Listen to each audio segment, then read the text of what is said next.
Ya. Bonjour. On va parler de quoi? Aujourd'hui, on va parler De quoi? d'un...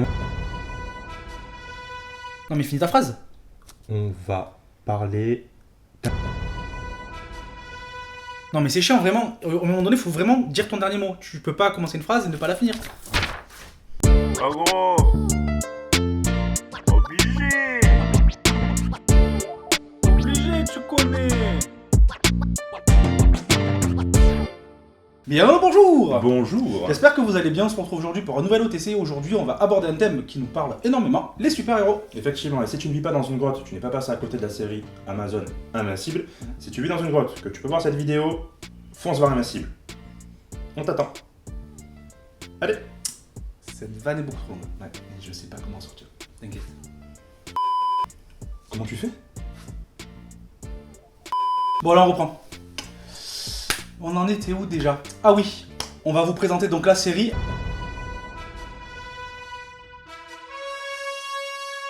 La bande dessinée a été éditée en 2002 par Image Comics, à qui on doit notamment The Darkness ou Spawn. Robert Kirkman est l'auteur d'Invincible. Il a bossé chez Marvel, notamment sur Ultimate X-Men et Marvel Zombies. Et en parlant de zombies, il est le papa de The Walking Dead. Parce qu'avant d'être une série, c'est une BD, mon petit. Maintenant que les présentations sont faites, on peut passer à la suite. Pour la faire courte, vous prenez la Justice League, vous prenez The Boys, qui est déjà une parodie de la Justice League, vous mélangez, vous mettez une PIC de Spider-Man, et vous avez Invincible. Invincible s'inspire des héros et des vilains des BD de son époque. L'histoire est inspirée de celle de Superman comme Dragon Ball avant elle. Je dis pas du mal Dragon Ball Z. Je dis pas du mal Dragon Ball, c'est la vérité. Mais n'importe quoi. Bah si, regarde, Goku, il est envoyé dans une capsule dans l'espace parce que sa planète explose.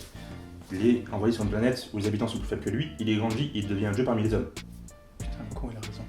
Mais Goku, pas Superman, hein. Oui, si tu veux. Putain, j'ai perdu le fil. Collins. La différence de Superman, Mark Grayson, notre héros, connaît ses origines grâce à son père, Omni-Man, qui est le super-héros le plus fort de la Terre.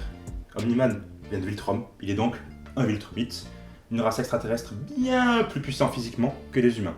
Ils ont une super force et ils volent. Les Viltrumites envoient certains de leurs membres sur des planètes où les habitants sont plus faibles afin de les protéger des menaces extraterrestres, par exemple. Omni-Man y trouvera l'amour, et Mark naît de cette relation. Sauf qu'à la différence de Superman, encore une fois, Mark n'a que 17 ans et n'a pas encore ses pouvoirs. Mais, fort heureusement pour l'intérêt du scénario, il les obtiendra lors de ce premier épisode. On va donc suivre deux événements principaux dans cet épisode, l'acquisition des pouvoirs d'Invincible, son entraînement par son père, ainsi que ses débuts en tant que super-héros. Et de l'autre côté, l'épisode introduit les Gardiens du Globe, l'équipe de héros principale de la Terre. Il est donc venu le moment de jouer au jeu des 7 différences. Jeu de cette différence, un peu nul, non? Alors que si on le fait en Chanson. Allez, chante avec nous. Aquarius et Aquaman. L'homme martien, le limier martien. War Woman c'est qui? War Woman c'est qui? C'est Wonder Woman. L'immortal, c'est Vandal Savage. Darkwing c'est évident. Darkwing c'est évident. Red Rush, c'est évident. Red Rush, c'est évident. Et Green Ghost. Et Green Ghost c'est lui aussi. Et petite différence, Superman ne fait pas partie de l'équipe car il préfère la jouer en solo. Il y a Superman. Alors, oui, en fait, Omni-Man, c'est Superman avec une moustache. Non, je ferai pas de vanne sur ça. Justice League de 2017 a fait assez mal comme ça, je pense. Et on va s'arrêter là afin d'éviter les spoilers, et on se retrouve juste après ça pour le débrief.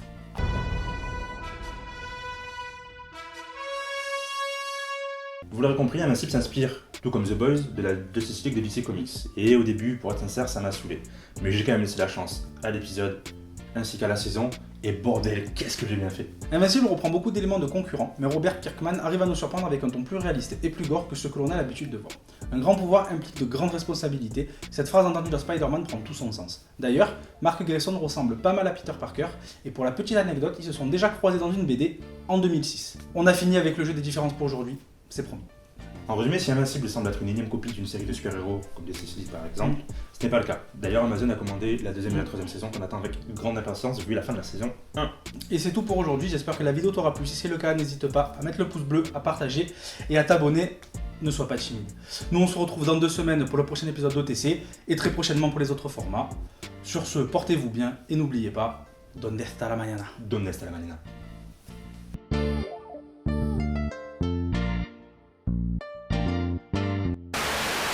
Et aujourd'hui, on va aborder un terme qui nous parle beaucoup. Un thème, pas un terme, parce qu'un terme, c'est. Voilà, c'est un terme. C'est des eaux-thermales. Oui, c'est ça que ça fait. Ça fait du bien quand on s'y baigne.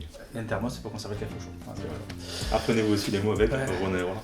Wow, c'est pratique. Ça t'est pas grave, hein? Attends, comme ça C'est bien. Toi aussi, note en commentaire son Je note sur 5. Sur 10 Sur 7,5. Sur 7,5. Sur 7,5, c'est très bien. Kirkman. Kirkman.